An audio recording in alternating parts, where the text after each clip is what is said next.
we left off is we were still talking about transcription, right? And what is transcription?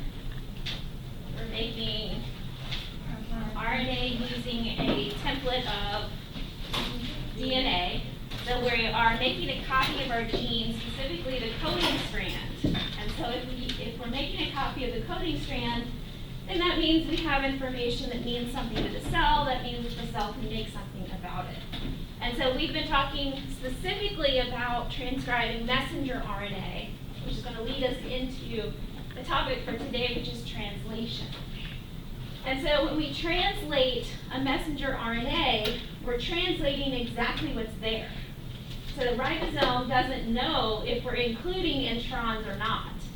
It just translates what's in front of it.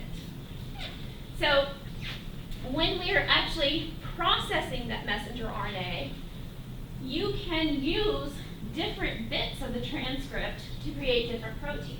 And what's cool about that is one gene can make multiple proteins. And we see this actually with most of the genes in humans, that in one cell type will have one set of exons, and in another cell type will have a different set of exons. So that means that that one protein gene is now able to create multiple activities that are cell specific, which is really, really cool when you start to think about it.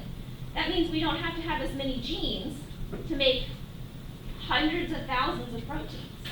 You know, we have maybe 20,000 genes, but we have over 400,000 proteins. And the way we get to that is we have to have different mRNAs. So the mRNAs that are translated can go through a process that's called alternative splicing. So alternative, obviously meaning that we make different kinds, and splicing meaning it's a mechanism of splicing. And so for example, if this is our gene up here, and our gene has exons 1, 2, 3, and 4, and it has these orange introns that interrupt. And we know that we're going to cut them out. But in some cells, we can cut out some of the exons as well. And so if you use different splice sites, for example, if you use this beginning one, and not this end, but this end, then you can hook the red exon together with the purple exon. Totally skip exon 2. And that's going to give us a different protein because it's basically missing that part. Now the cool thing is that usually in proteins, each exon comprises like a protein domain. Do you remember the word domain? It's like a function of the protein. So you can basically erase one function of that protein. So for example, if you had, say, a transmembrane region in exon 2, and you skipped it, it's no longer a membrane protein. Now it just is soluble inside the cell, and so it's kind of free-floating rather than stuck in place. So there are ways that you can alter the function of the protein by altering which exons get translated. Okay, does that make sense? So you're including and excluding in the same transcript, which creates different proteins. So with the 4 exons, and you always have to include the first exon and the last exon, because the first exon has a start codon, and the last exon has a stop codon. You'll know what that means as we go. So what we have here is we have all 4 exons represented, and you see that they're 1, 2, 3, 4. We've done all of the splicing possible, so that's going to be the fullest length protein that you can get from this gene. But then our next alternative skips number 3, and so we miss whatever function we get from exon 3. We have 1, 2, and 4 together. The next option would be exon 1, 3, and 4, so we skip exon 2, and here we just have 1 and 4. So that's our shortest protein that we can have. And so the cell sees that mRNA starts at the start codon, goes all the way through to the stop codon, and that's the protein that's made. Okay. So just a small gene with 4 exons can give us 4 different proteins. So you can imagine how 20,000 genes can give us 400,000 proteins, because most genes are bigger than 4 exons. Many genes have 26 exons, which gives us many, many more options of how they can assemble together into a complete transcript. So one gene can create multiple messenger RNAs, and each one of those messenger RNAs can then be translated by ribosomes. So everything's done at the messenger RNA level. What would happen if we actually did that at the gene level? How many proteins could you get out if you basically took out exon 3 at the gene level?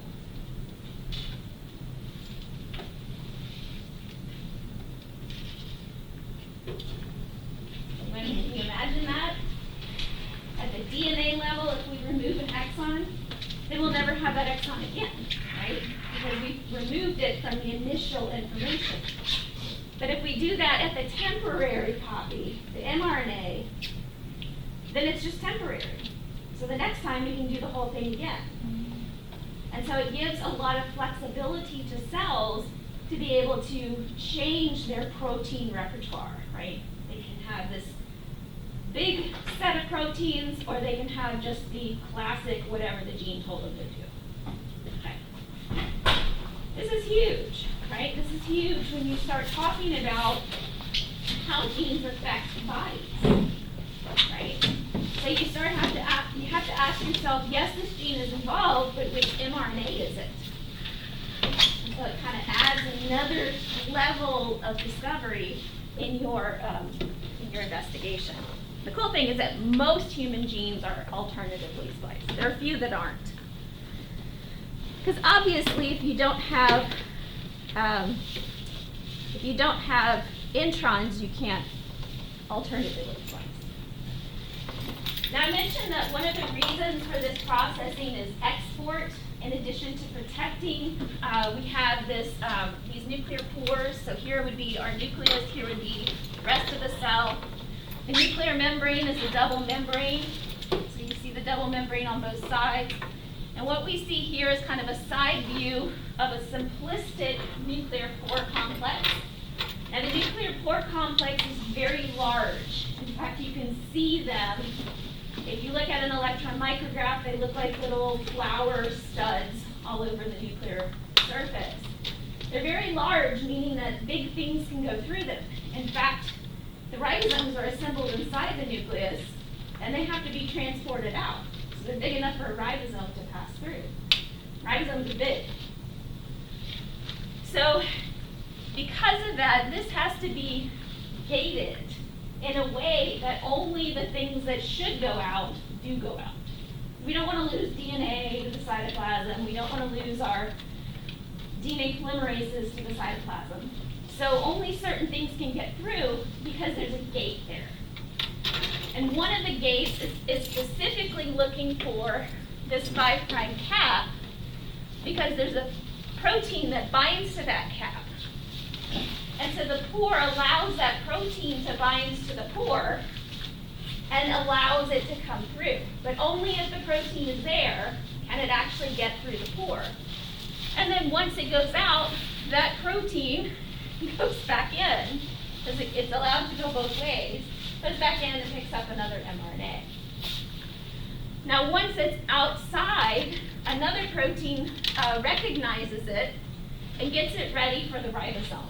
So what we're not seeing here is that this protein that binds to the cap and the protein that binds to the tail are now going to recruit a ribosome to come in and assemble around them. So you'll get your small subunit, and then you'll get your big subunit, and they'll start translating. Okay? So the processing is important, not just for protection of the molecule itself, because as soon as it gets out, it's protected with these proteins. But it's also essential for initiating the process of translation. Okay? And you notice that it's binding to this poly A tail. So the poly A tail has to be long enough for this protein to bind to it. If the poly A tail is really short, there's not enough room for the protein to bind, and so translation can't start. So the shorter the tail, the less likely translation will happen. Okay. So that's a way to regulate how long these mRNAs are around for translation. So as long as it's processed, and there are actually actually, one thing that I didn't mention is that on the first exon that's spliced, there's usually a protein that stays put, and that acts as an indicator that it has been spliced at least once. So it has to be spliced at least once for it to actually get through that pore, and that's why most proteins have at least one intron. I mentioned a couple proteins that don't. They're rare, so usually there's at least one. So we get out here, we're ready for translation, and then the mRNA stays there until the poly-A tail kind of starts to degrade. Once it degrades, that actually exchanges it for another protein that's going to send it to a complex that's going to break it down.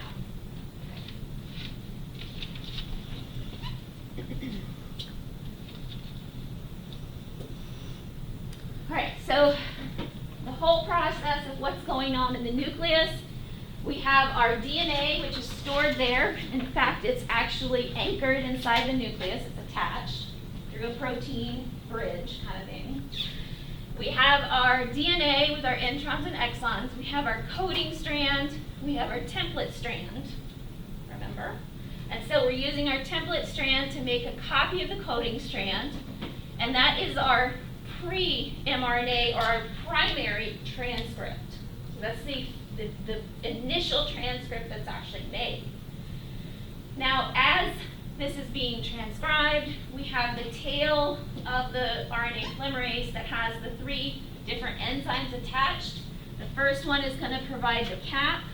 The second one is going to provide the splicing. So at least, you have to have at least one splice, probably more than one, probably different ways that it can be spliced. And then we have the poly-A tail added to it. Once those are all done, the polymerase gets to its termination signal, makes its poly-A tail, then it's ready for export, then it's ready for translation. Now, as that poly-A tail starts to degrade, it gets sent into a pathway of degradation. The nucleotides get recycled, sent back into the nucleus through those nuclear pores, where it can be made into RNA again. Nice process. All that occurs in the nucleus.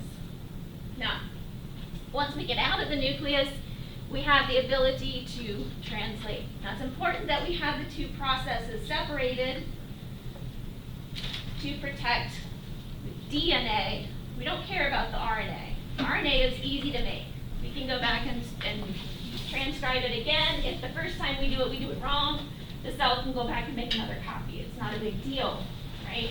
It's like when you're Xeroxing a book and you got a little crooked or it's a little blurry, you can just make another copy. Cost you another 5 cents or whatever, but you can make another copy. The textbook is fine. The textbook's not blurry. It's just the copy that's blurry, right? So you can go back and make another copy that's right. All right, so in prokaryotes, however, everything's done in the same place. It's done together, transcription, translation. As soon as there's enough mRNA, translation begins. And so you have these really cool complexes where you have the DNA, you have the polymerase going along, and then as the mRNA comes out, you have ribosomes attached. So you kind of have this really interesting complex that creates your proteins really quickly. And why do prokaryotes need their proteins really quickly as opposed to eukaryotes? How many cells does a prokaryote have? 1. That's it. It has to respond to everything in its one cell. But most eukaryotes are multi-celled. So this is only one cell in an entire body. So if it takes a while to make a protein, because it has to export and process and do all this stuff, it's actually okay. Because we actually have organs that take care of immediate needs, right? So if you need more oxygen, you just kind of pump your heart more, circulate your blood more, breathe heavier. But in a prokaryote, if they need more oxygen, they're going to have to quickly make more oxygen capturing molecules because they don't have the ability to kind of systematically get more oxygen. Right. Now we start getting into translation. So the genetic code is kind of the language of cells. If you think about it that way, it's kind of like working with a foreign language. Anybody take a foreign language? I think everybody has to take at least one semester of a foreign language, right? Kind of a requirement. So with a foreign language, you kind of have a way to translate between your first language and your second language, right? So whatever your first language is, whatever your second language is, you have to have kind of a code that tells you this means this. And that's what the genetic code is. It's really abstract. But we've written down what the code means, like having a language-to-language dictionary, like a Spanish to English dictionary. That's what the code represents. It just represents the information. And so this is a way of looking at the code that you probably haven't seen before, but there's a purpose for representing it this way, because if you look at the amino acids, you can actually see how many codons represent each amino acid. And so this is just a different way of thinking about the code. Okay, so normally you see it in that big box where you have the 4 and 4 and 4 going across. Well, here you can actually see the degeneracy of the code. So that alanine actually has 4 different words that mean alanine. And those words are GCA, GCC, GCG, and GCU. What do you notice about those 4 words? They all begin with G, and C, right? The only thing that varies is that last letter. If you look at the neighbor, arginine, arginine has 6. What do you recognize about arginine? The middle is always G. Yeah? Pretty cool. So you can see that no matter what word you use, it means the same thing as arginine, right? No matter which codon word you use. If you look at some of the others, there's only 1 for tryptophan. There's only 1 for methionine. So you can guess that where methionine is and where tryptophan is, they're probably pretty important because there's only 1 word. They're very specific. So you can guess that those are special, right? Special amino acids. You also have something called a stop codon over here. And what's common with our stop codons? The U, right? Now, there has to be other ones that start with U, but with these stop codons have no amino acid associated with them. They're garbage. They don't mean anything. Because they don't mean anything, there's no amino acid, so we don't know what to do with this word. There's no equivalent in the other language, okay? And because of that, they kind of interrupt the process, and that's why they're called stop codons. So when you're talking about translation in a cell, the apparatus, the tRNA and the ribosome combined, are able to recognize what word is in the mRNA. These are the mRNAs. Hopefully you notice the U's. These are the mRNAs. And so the ribosome and tRNA recognize that word, and in that place, the tRNA puts the correct amino acid. So the tRNA is actually the interface between the codon, the word, and the amino acid itself. Okay. And the other thing is that it puts it in position. So if you start with CUC in your mRNA, and you have leucine, because if you look at leucine, CUC is in there. And then you have an AGC, which is serine. You look in there, AGC is up at the top. That gives you the order of the amino acids. So the order of the amino acids is encoded in the mRNA. And you also probably already know that it's in triplets, because we have the genetic code that tells us it's in triplets. If you added another amino acid to the end, it would just move it to the next amino acid. I'm sorry, if you added a nucleotide here, it would just be included in the next codon. Okay. So, whatever the mRNA is, that's what the tRNA and the ribosome are going to read, and that's what they're going to, or the amino acid is what they're going to be putting into that position. So in the second example, if you look and you see that we've added a C, we've broken the C, and we've actually moved to the next position to start with the U. So if we start at U and go UCA, then we have a different amino acid. And then because we went UCA, that means that G and C are left, so we G and C, and then we have to borrow G from over here, so we have a new codon, which is alanine, and then we have UUA, which is leucine, and then you have CCA, which is proline. So wherever you start in the mRNA, that's going to set something called the reading frame. Because these codons are not marked in the mRNA in any way, each piece of mRNA can potentially be read in 3 different ways. Does that make sense?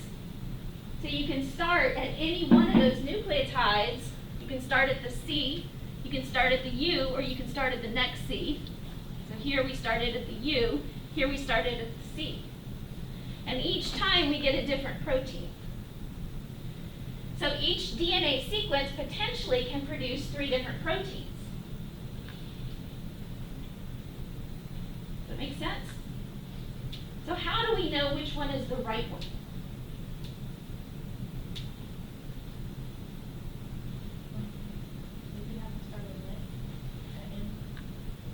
It has to start with an M, right? It has to start with our special codon methionine. So the first AUG in the sequence is actually what starts translation. And we're going to see why, because there's something that recognizes it as the first AUG. And then we set the reading frame. So the AUG becomes the first triplet, so then we know what the second triplet is. Does that make sense? So it's going to set our reading frame for us. Called an open reading frame, or an ORF, is what we call them in molecular biology. Now, we've talked about RNA structure, and we need to talk about a very important RNA that's made called transfer RNA. So tRNA, or transfer RNA, is the actual molecule that does the translating. So if you think of T for translate instead of transfer, it might make more sense to you. I wish I was the one who named all these molecules. So our tRNA works, and this is, it's called the adapter hypothesis.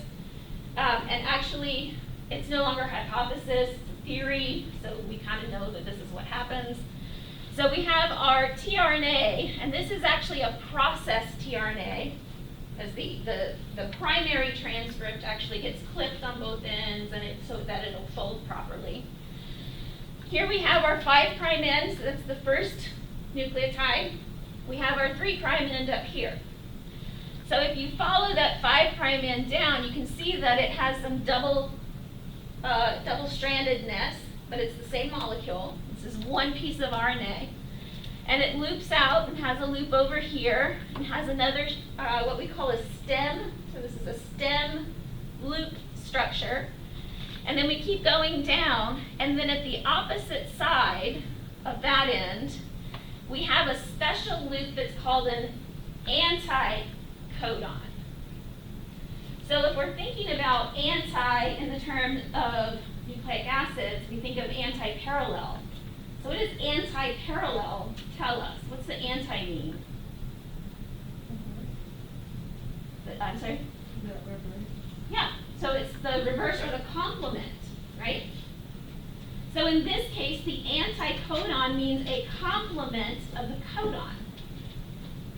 And not just that it's a complement of the codon, it's also anti-parallel. So if we have our codon going 5' to 3', our anti-codon, then that has to match our codon that's going in the opposite direction, 5' to 3'. So our anticodon is actually backwards in this picture. So if this is our anticodon that's going to base pair with a codon, what would the codon be?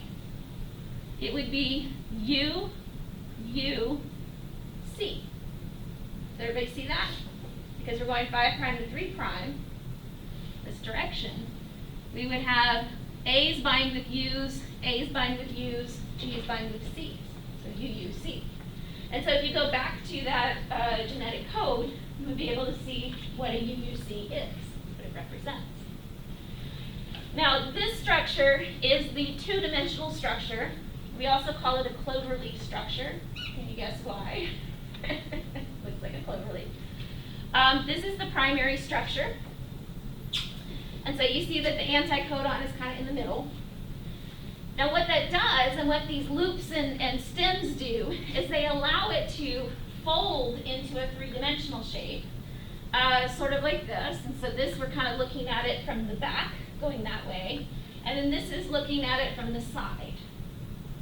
Now the importance of the anticodon down here and the other end of the molecule up here is that that's where the amino acid goes.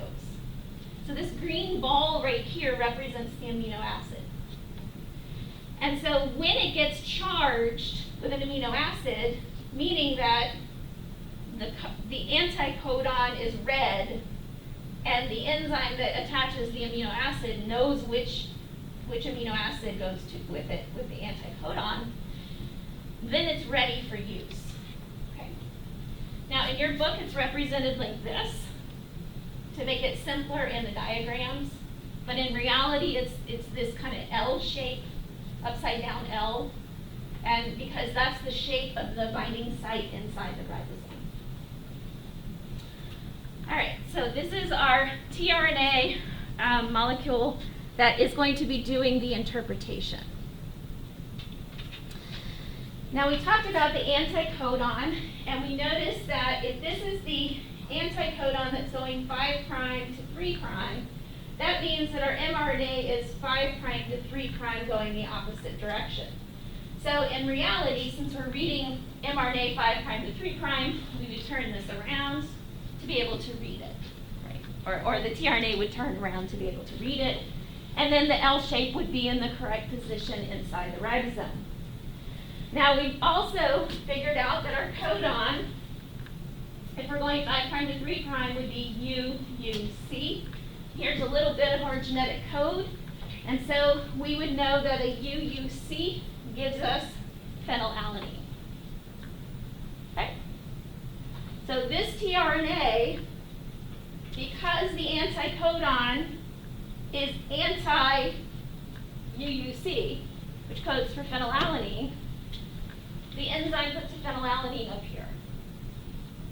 Right? So the enzyme, the amino acid and the anticodon should match. So how does that happen? And this is probably the most important step in translation. Often gets overlooked. The most important step in translation is the charging of the tRNA. Because what if the wrong amino acid was put on that tRNA? What would happen?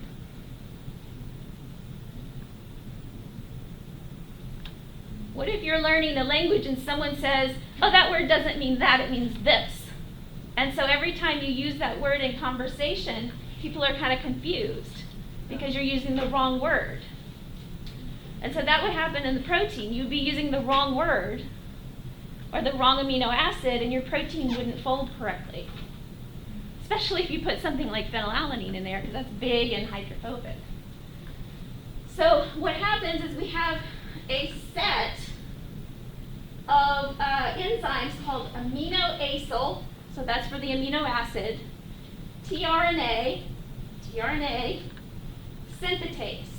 So basically, whatever amino acid you have, it's going to be, for example, tryptophanol, and then tRNA synthetase. So basically it takes an amino acid, it takes a tRNA that matches the amino acid and it puts them together. That's all it does, it's all its job is. Now, for us, we have 20 amino acids. That means we have 20 aminoacyl tRNA synthetases. So there's one one of these enzymes, I don't have to say it every time, one of these enzymes for each amino acid, right? But we know that our genetic code is degenerate, meaning there are multiple anticodons, there are multiple codons that match with the same anticodon, right? That match with the same amino acid. And so this enzyme is able to read all of the different anticodons and make sure that the right anticodon is going to be there. Now, the way that it actually charges, it uses a single ATP per tRNA. So if you're taking the MCAT and they ask you, they say, you have a protein that's made of 200 amino acids, how many ATPs does it take to make that protein? It's always 200, because each time you move the ribosome, it takes one, plus one for every tRNA that's charged, plus one for initiation. So your ATP would be, what did I say, 200? It would be 400 plus one, right? So they always ask that question. I don't know why, because it's not that important overall. I guess it's just to see if you're paying attention. I don't know. So what that does is it creates a nice high energy bond, and so that bond is used by the ribosome to attach the amino acid to the growing chain. Okay? So it carries its energy with it, so it doesn't need another ATP when it attaches. The ribosome just needs ATP to move, and that's it. Okay? So the result of this process is we wind up with a tRNA where the anticodon and the amino acid are compatible, they're the correct ones. And so in your mRNA, so here we turned our tRNA around. Here we have our mRNA that's 5' to 3', UGG. And so we have our anticodon that matches the CCA. Is complementary, it sticks because of the base pairing.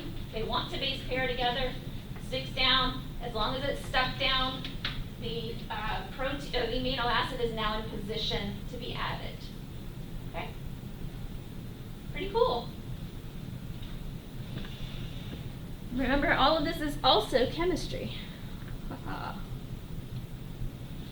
Now let's mention our ribosomes. Our ribosomes are the site and the enzyme activity for creating these polypeptides. And so in the nucleus, or in the nucleolus, we have ribosome subunit assembly. And so we make the ribosomal RNA, or the rRNA, so that's what's represented here. And then we have a bunch of proteins.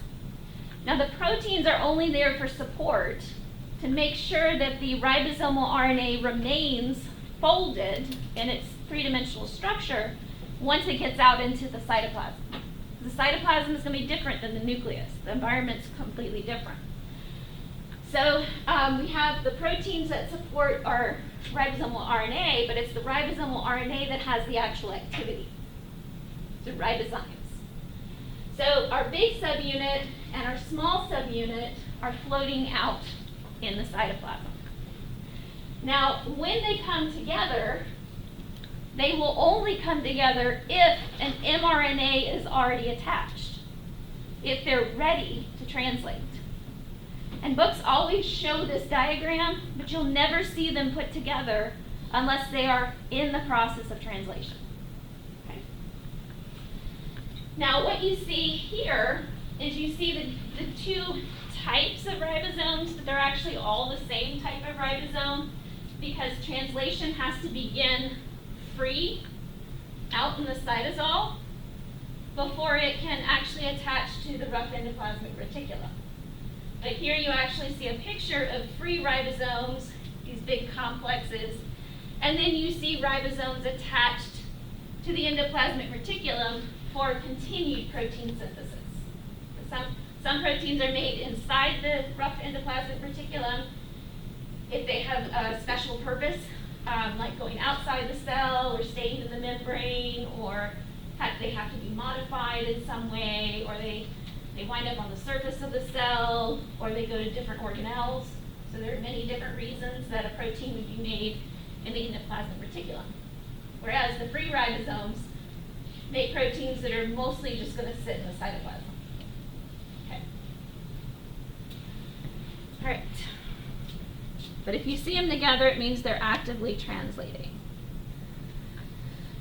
Now, if we look at kind of the computed structure of the ribosome, here's the small subunit kind of in the darker green, and the large subunit in the lighter green.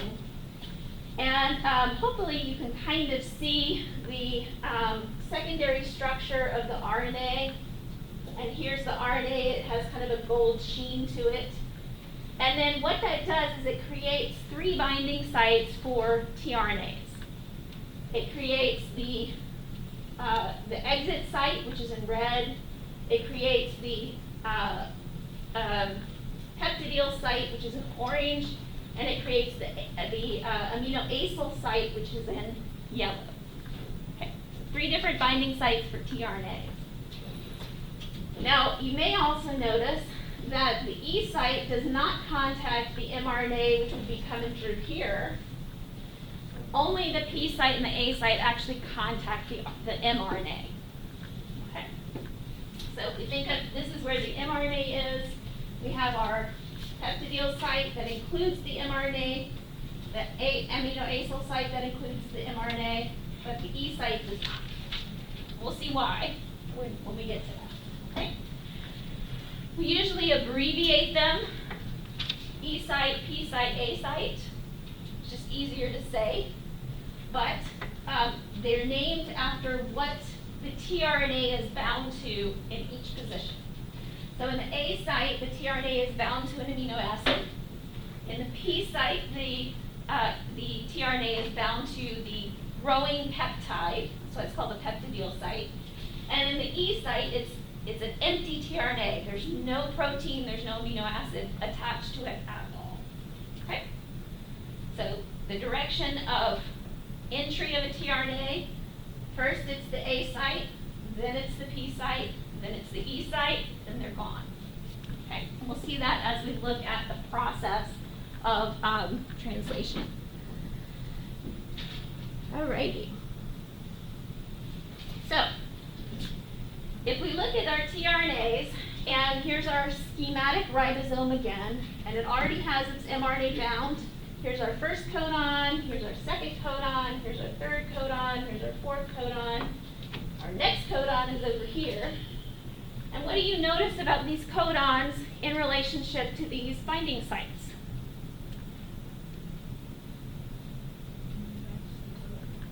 They match the codon.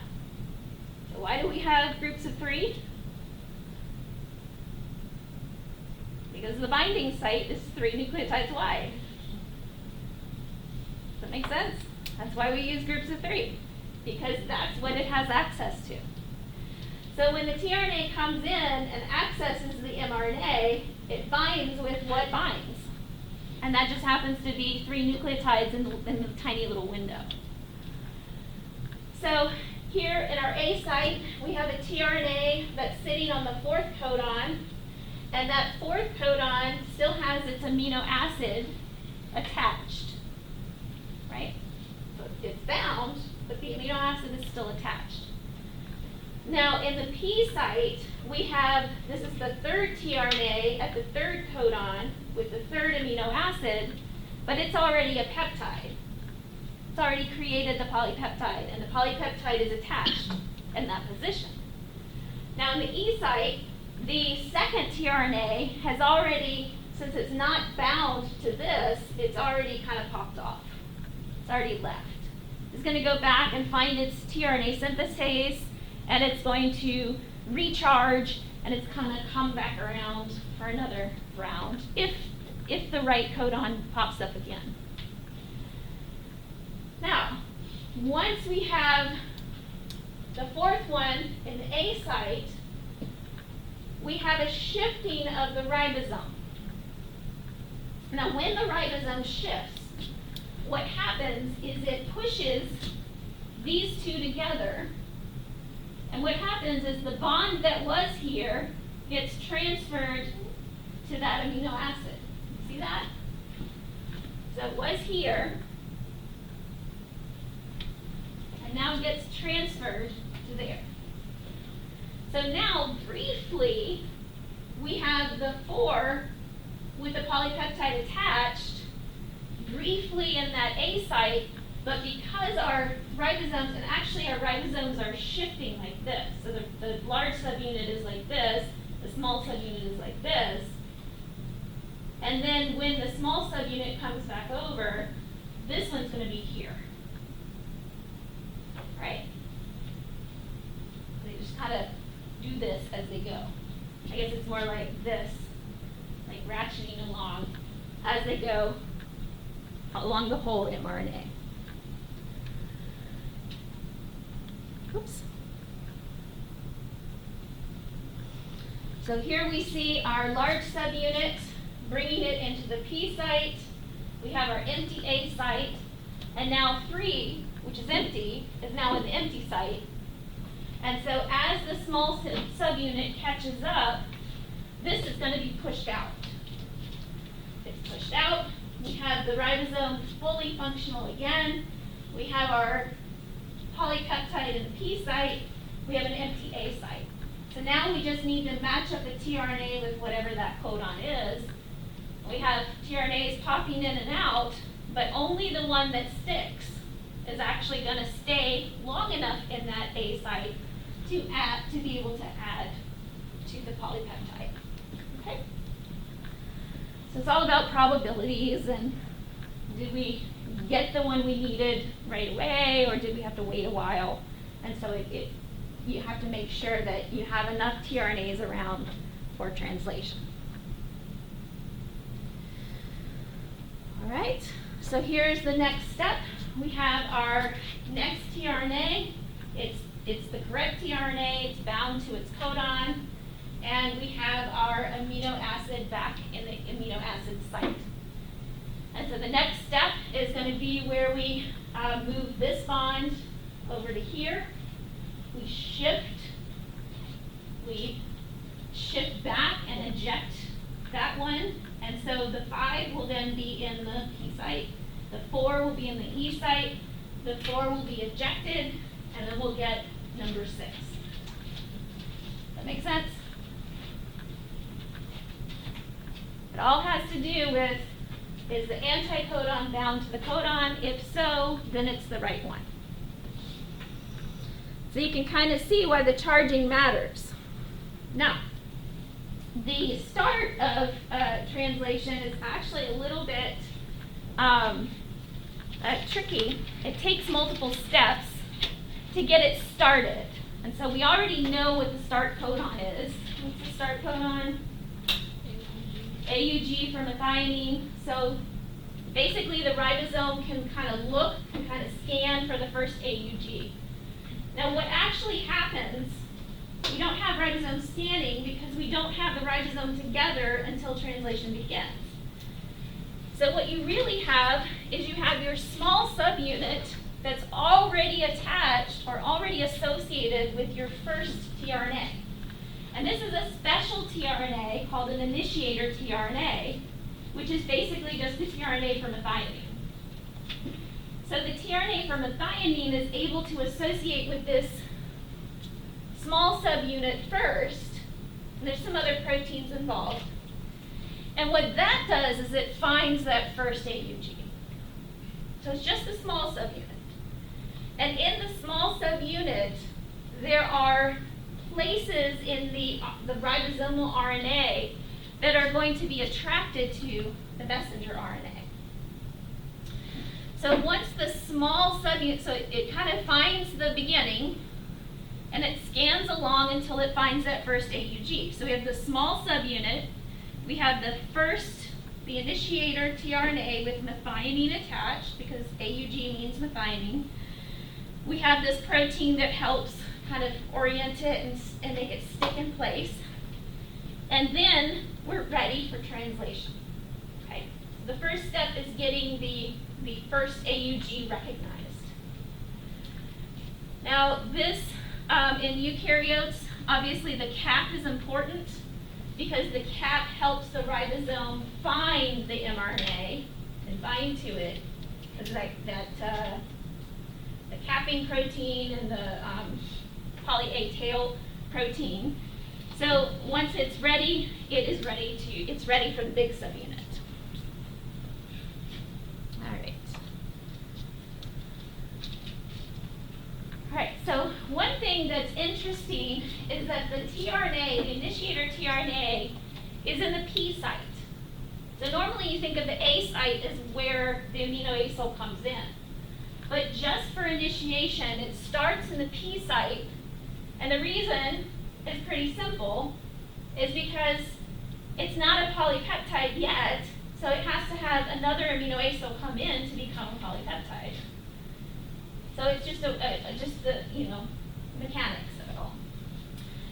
So we have our small subunit, we have our large subunit coming in, comes in and binds on top. We get rid of those proteins that helped find the 5' cap, find the first AUG, hold it down until the big subunit came, and then we get rid of them. We don't need them anymore. They go find another small subunit and another initiator tRNA to go work on another mRNA. So now we have it assembled with the initiator in the P site. So all the ribosome needs to do has an open A site, just needs a tRNA with the right anticodon to bind and stay in place. If it stays in place, then we can add the methionine to the amino acid. So you see it there. And then we are ready to go. So then we enter what we've already seen. We have the movement of the big subunit, and then we have the catching up of the small subunit, so that whatever's here winds up in the P site, and then we have a new amino acid coming into the A site. Okay? So that's pretty simple. It just does that over and over, adds its amino acids one at a time to the end of the chain, so that eventually you get an amino acid chain or a polypeptide that matches the sequence. It's a perfect translation. You've translated a sentence out of some other language, right? And we call it translation because we're going between nucleic acids and proteins.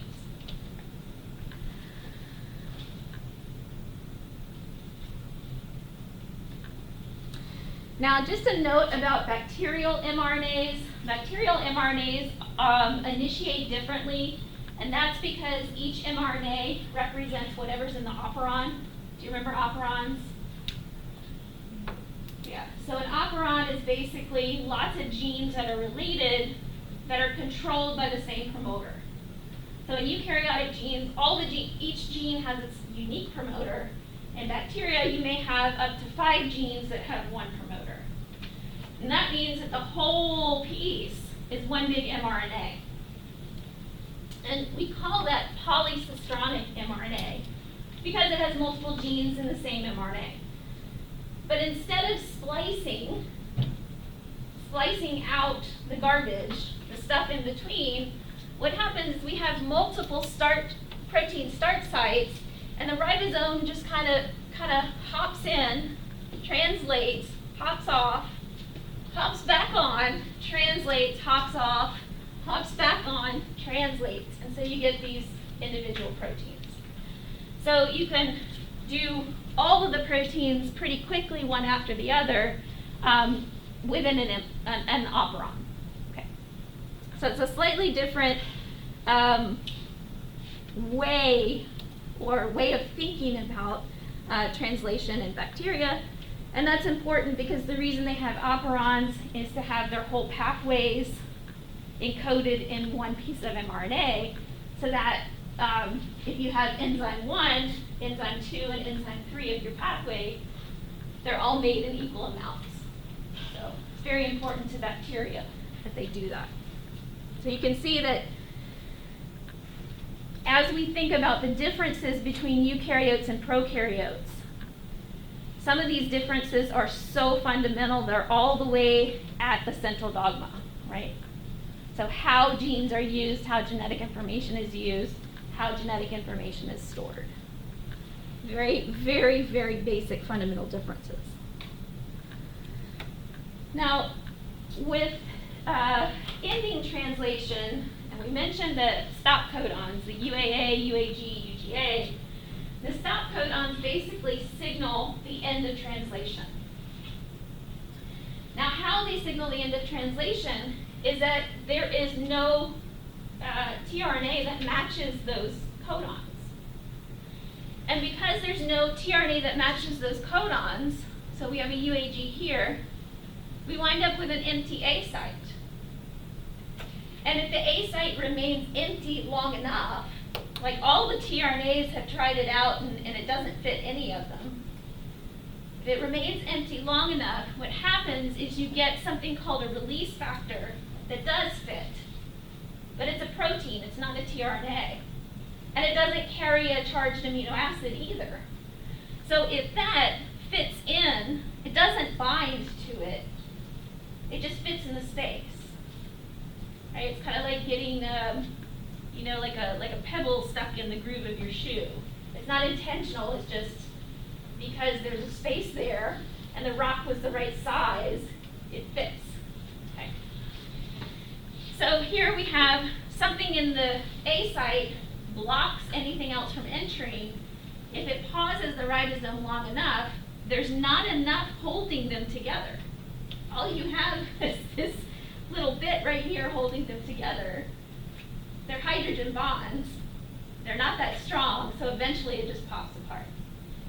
And when it pops apart, this actually releases the polypeptide, and so you get the free polypeptide, free protein. It can go fold itself. It can go do what it needs to do. And the ribosome pieces can then go back to the beginning and reinitiate. As long as that poly A tail is there, it can always go back to the beginning and reinitiate.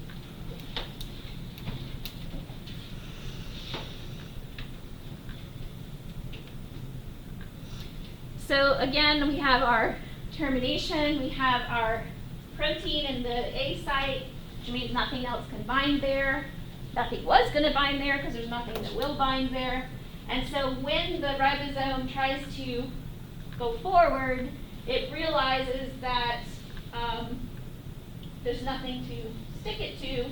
And so when it tries to transfer that bond over, there's nothing there. And so it frees the polypeptide. Okay? And then it falls apart. Everything goes back to the beginning. Right. Now, if this was a prokaryotic cell, a prokaryotic mRNA, it would just kind of find the next gene and then reassemble and keep going. Now, one thing that's really cool about this process is that if this is an mRNA that the cell needs lots of copies of protein, I don't know if you remember at the very beginning of the chapter, we saw that diagram where we had the two genes, and we had one that was making a few copies of mRNA and one that just made one copy of mRNA. But each of them made more copies of proteins than the numbers of mRNA. So each mRNA can be used to make multiple copies at the same time, as long as their poly A tail is long enough. And so here we have an example of something called a polysome, or a polyribosome, which just means an mRNA that has lots of ribosomes attached to it. And what's cool about that is you can actually see them in an electron micrograph. So you can kind of see the shape of the mRNA. You can't actually see the mRNA, it's too thin. But you can see the ribosome complexes that are attached to it and are currently translating. And so just like with the multi-transcriptions, like lots of RNA polymerases on the same mRNA, you can see that the closer they are to the beginning, the shorter the polypeptides. But as they get further around, obviously the polypeptides are going to get longer and longer and longer, and they're going to fold as they come out of the ribosome as well. And so you can kind of see that happening here. I don't know why it's a spiral. The only thing I can think of that it would be a spiral is that the complex, the initiation complex, often associates with the poly A tail, so that's probably why it's circular. Just to make sure there's still a tail there. That's a polyribosome. Now, think about the difference between prokaryotes and eukaryotes and how fundamentally different they are at these basic processes, right? So, prokaryotic ribosomes are different than eukaryotic ribosomes. They have the same function, but they have different proteins and they have different RNAs. So these become targets pharmacologically. So if you have a bacterial infection, a prokaryotic infection, that's kind of making you ill, your doctor will prescribe an antibiotic. But the antibiotic that's prescribed depends on what bacteria you have. So sometimes they'll culture it to see what they're working with, or sometimes they just know that, you know, if it's a sore throat, it's always going to be strep, right? So they make a guess, and they guess which antibiotic is appropriate. Now, some of the more general antibiotics that affect all bacteria are the most dangerous for your health. Can you imagine why it would be dangerous to kill all of the prokaryotes in your body? You're killing your biome, your microbiome, right? So you're killing the bacteria that are good for you. If you don't know that, you have more bacterial cells in your body than you do your own body cells, right? Because they're so tiny. So tetracycline is an antibiotic that is used often to treat acne. Or it used to be. I don't know if it still is. But what it does is it actually interrupts the binding of the tRNA in the A site. So it blocks the ability of the prokaryotic ribosome to add amino acids. And if it can't add amino acids, it can't produce protein, so it can't replicate, right? Streptomycin is an old antibiotic that's often used. It used to be used for strep throat, that's why it's streptomycin. It prevents the initiation complex so it doesn't let it start. It doesn't let it go that very first step in protein translation. Chloramphenicol is still kind of used for prokaryotic infections that you don't know what it is, so they just kind of hit it. There's another one that starts with a C that I'm kind of blanking on. Cipro, ciprofloxacin is another one that's just broad spectrum. And they can be really dangerous because they can, kill everything. This blocks the ability for the ribosome to add the peptide to the amino acid. Cyclohexamide blocks translocation of the ribosome. Rifamycin blocks just initiation. So all of these are antibiotics that used to be used all the time, but now there's a lot of antibiotic resistance out there. So these are more lab-based antibiotics. So you may be working with a bacterial culture where you might want to control it with rifamycin or something like that. Okay. We actually use ampicillin a lot in the lab, which a lot of people have ampicillin allergies, and so they can't actually handle the cultures if we're using that. So that's kind of dangerous. Oops. Now I mentioned about the folding of the proteins. As they come out of the ribosome, they begin folding. But if you remember back to our protein chapter, we talked about protein chaperones. And so if this is a protein that's being translated inside the endoplasmic reticulum, it's probably going to have some chaperones binding to it right away, so that as it comes out of the ribosome, it's kind of held in a certain shape to prevent it from misfolding And then once it's complete, then it refolds based on its chaperones. If you get, also if you have to modify that protein, sometimes you have to add chemical groups to it to get it to work. That can happen either in the endoplasmic reticulum or in the cytoplasm. And then eventually you'll get your mature protein. If you misfold your protein, there are lots of what are called proteasomes, which are just complexes that break down proteins that are misfolded. Usually the protein is going to be marked with a tiny little protein called ubiquitin. And once it's marked with ubiquitin, that sends it to degradation. I mentioned chemical modifications, and then you may have a protein that needs a cofactor. For example, if it's an enzyme that depends on ATP for energy, ATP is its cofactor. Okay, so sometimes proteins need additional things. DNA polymerase needs a molecule of zinc. Who knew, right? So there are different things that enzymes need to be able to function properly. All right? So, to sum it all up,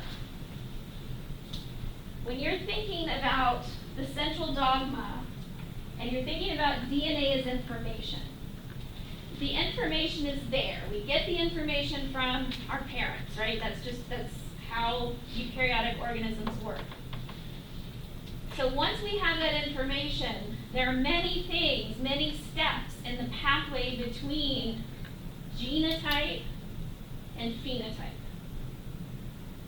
And we just saw some basic things that are going on.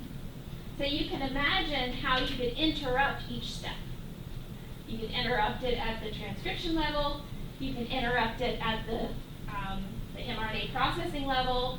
You can interrupt it at the transporting it out of the nucleus level. You could interrupt it at this sort of degradation level. You can interrupt it at the initiation level. You can interrupt it at the folding, at the post-folding changes, or even if you don't even have a cofactor. So then the protein's useless. So there are many different ways that you can control the phenotype. So just because you have a genotype doesn't mean you're going to have a phenotype, right? It's just information. It just lies there until it's used.